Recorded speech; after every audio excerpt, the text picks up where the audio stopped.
What's going on, guys? James Neville Taylor here, coming to you from the Builder All Mansion 2019, and I'm here with entrepreneurial rock star and my new friend David Sharp. What's going on, guys? How's it going, man? Thank you so much for agreeing to do this. Welcome to the inside of my car as well. Thank you. Yeah, very and nice. And you guys car. are inside my car as well. Yeah, absolutely awesome. Really nice car, man. Thank you. Yeah, I'm so excited that you're here at the Builder All Mansion, and so excited. So I know your time's precious, so I'm going to keep this short. I just got a few questions that I want to ask you, because you're like super successful, and I know there's a lot of people on here who are going to want to know, like, pick your brain and know a few things. So Sure. My first question for you is, what's the best piece of advice you've ever been given? The best piece of advice I've ever been given. I think the best piece of advice that I've ever been given is kind of a funny one from my dad. He said, do something even if it's wrong. And he didn't mean don't have integrity, because my dad also taught me how to have integrity. He taught me that integrity is doing the right thing when nobody's looking. But the old do something even if it's wrong, when we used to pull up on construction sites, a lot of times, just like when you're starting an online business or an affiliate marketing business, or any business for that matter, there's a lot of contemplation, masturbation at the beginning. And I say that to shock you a little bit, hopefully to get you to pay attention and to shut down the Facebook, windows and everything else that you have open, and pay attention, because this really is, what I'll share with you on this video really can help change the direction of your life and your business. But so many people get into entrepreneurship and they're in contemplation for so long. They sign up for something, and then they contemplate about how they should get started or what they should say or whatever, and it becomes this perfectionism to where we start filming videos and we don't like the way that we look or sound, and so we delete the first 40 and then we end up posting the 50th video, but we just wish that we would have just went with the first one because it was more authentic anyways. And so doing something, even if it's wrong, is just about taking action. And the biggest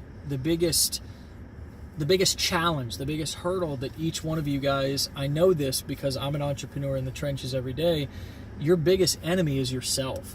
And being up here, contemplating what action you should take, the best teacher that you'll ever get is the experience that you gain from taking action. And we talked about this a lot today, was just getting comfortable with failing forward, getting comfortable with making mistakes, getting comfortable with things not working. Because again, you can jump from webinar to webinar, guru to guru, business opportunity to business opportunity, but until you start to take action and really learn what's going to work for you and what's not going to work for you, you're never really going to get any business off the ground. So doing something, and even if it's wrong, meaning even if it's going to fail at first, even if you're going to have challenges, probably some of the best advice I've ever gotten. Yeah, that's an awesome one, guys. Really cool. So my next question, you kind of touched on that a little bit, was what do you think is the most important aspect of success? I think the most important aspect of success is never to become too arrogant. Even if you have a little bit of success, like sometimes somebody will have challenges and failures and struggle for so long, then they'll have a little bit of success, kind of like you're doing. You're having some success now after probably a lot of challenges, right? A lot of struggle. Absolutely. And a lot of things that you had to break through personally. But then all of a sudden, I think the biggest, again, we become complacent after we have a little bit of success. And so I think that always staying with the basics, so you never have to go back to the basics, is extremely important with being an entrepreneur and being successful. Because when I look back to my most successful times, and right now I've really understood this, so I'm doing this more than any other time that I've done it in my life, is just being consistent, not leaving the basics. Right now, creating content like you're doing right now is huge. Creating content every day and posting content and posting value and giving the marketplace value is extremely important, and being consistent with that. So not getting complacent. That's the number one, not getting away from the basics is, I think, the number one most important thing for us all to remember. Absolutely, yeah, I completely agree. Consistency is key. As soon as you get complacent where you are, that's like the danger zone where you're going to fall back into where you were before. So some people get to some point and they think, oh, I can just lay back and relax now, but it's not. You need to keep pushing forward on that next level and next level. That's when you need to put Yeah. Even more. Like when you're starting to gain some momentum, that's when you need to put more fuel on the fire. Exactly. Awesome, man. So yeah, my next question is, especially in the entrepreneurial world, there's a lot of people who give up when they're so close to success, and they fail a few times and then give up. So what advice would you give to someone who's struggling and thinking of giving up? Don't stop before the miracle happens. Don't stop before the miracle happens, man. Yeah. I mean, most people who quit are just a smidgen away from succeeding. Most people who stopped, who never found gold, were probably just a couple of feet away from it. Yeah. Just a millimeter off. So don't quit before the miracle happens. I think that success is like the game of Survivor, where you outplay, outwit, but mostly just outlast. Like if you can just outlast people, because most people will quit. Yeah. So if you can just outlast people, then that's half the battle right there. So don't quit before the miracle happens. I've always remembered that phrase. I've always lived by that phrase. And anybody who's taken that advice to heart has experienced results, because simply they didn't quit and they experienced a win. And for some of us entrepreneurs, when we make a commission or we get a sale or we get a client, it's like a miracle. That's what I mean. Yeah. Right? The miracle is when it becomes real and you prove to yourself that you can do it. Absolutely, man. That's a really good answer.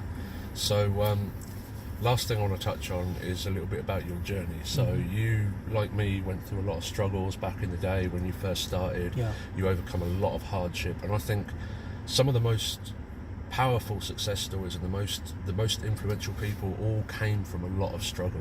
So can you tell us just a little bit about your story, about when you decided to become an entrepreneur, and how that happened?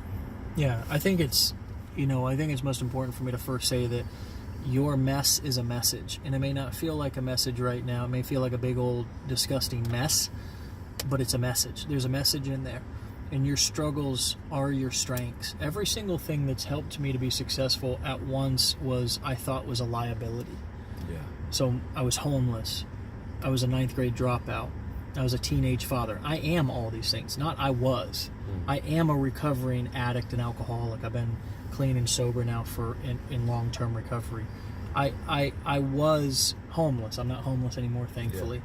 But if I get too arrogant and I don't remember where I came from, I could be back there. I'm not so arrogant to think that I'm just now 10 foot tall and bulletproof. So I continue to address the things that I don't want to look at in life. And I'm talking about all the difficult parts of my marriage, the challenging parts of being a father, the challenging parts of being an entrepreneur. Because I've been through what I've been through, and the way that I overcame it was to deal with it head on, I've now taken this great joy, and sometimes it's not always fun, sometimes it's hard work, but to work on myself and to continue to grow myself as a person, as an entrepreneur, as a dad, as a husband. And it's brought me to where I'm at today. And it's not, a lot of people think I'm a successful marketer, entrepreneur, but I really think it's deeper than that. I've been successful at really working on who I am and transforming the person that I was into the person that I am today. Not ignoring that I have a past, because I don't try to deny it. I just realized today that all those survival mechanisms that I used in my past to stay alive, I don't have to use those to stay alive anymore. I don't have to use those to protect myself from people who are unsafe. But what I can do is I can turn those survival skills in that fight that's inside of me. I can turn that and I can direct that into entrepreneurship. And I can use, it's kind of like back in the day, we have this thing in our brain called the amygdala, and that's what tells us that something is dangerous and that we should run. Well, no longer are we running from saber-toothed tigers anymore like we used to back in how many thousand years ago. But we still have that tool that we can use, that maybe I'm around somebody who is unsafe or abusive or something, and that can kick in, and I can use that part of me as a way to keep me safe. I do the same thing now. I use all that those challenges from early childhood and those challenges from my teenage years and those things that I did to myself and bad decisions that I made, and I transform all that emotional energy into drive and passion to go out and make something of my life so it's not all in vain, and also to impact other people so I can have experiences like this, like I've had with you today, to where we share our stories. And to me, that's really the most fulfilling part of this business, is that I've learned to be okay with myself, to turn my mess into a message, to turn my struggles into strengths. And it's a joy. It's not just about making a buck. It's about making an impact. So that's a little bit of my story and how I've used it to be able to, to materialize and manifest into success in the means of cars and houses and stuff. But again, what you'll find is that stuff won't bring you happiness. No matter how many cars you get, no matter how many, your bank account balance is going to go up. But for me, I found true joy in sharing my story and my mess and turning it into a message. And I've used entrepreneurship and I've used digital marketing as the way to help me do that. Wow. That's a mouthful. Yeah, definitely. Wow, that is a very powerful message. Absolutely, and it's all about the transformation, isn't it? Yeah, really cool. Thank you for that. That's a really powerful message. So yeah, you heard it from David Sharp, really awesome guy, entrepreneur, my new buddy. And yeah, so thank you again for being here. I really appreciate it. Thank you. Okay, check in. Subscribe to the channel, make sure you hit that bell notification, follow us on YouTube for more stuff coming out of the Builder or Mansion, and we'll see you again next time. Thanks guys. See you guys. Peace.